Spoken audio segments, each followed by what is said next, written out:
ఒకసారి రమణ మహర్షి ఆశ్రమంలో విశ్రాంతి తీసుకుంటుండగా భక్తుల్లో కొందరు చొరవ తీసుకొని ఆయన పాదాలు ఒత్తుతూ ఆ భాగ్యానికి లోపల పరవశించసాగారు.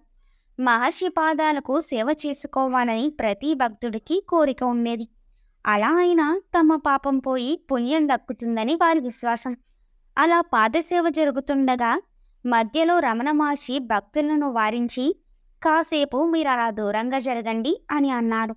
భక్తులంతా ఆశ్చర్యపోయి దూరంగా జరిగి కూర్చున్నారు.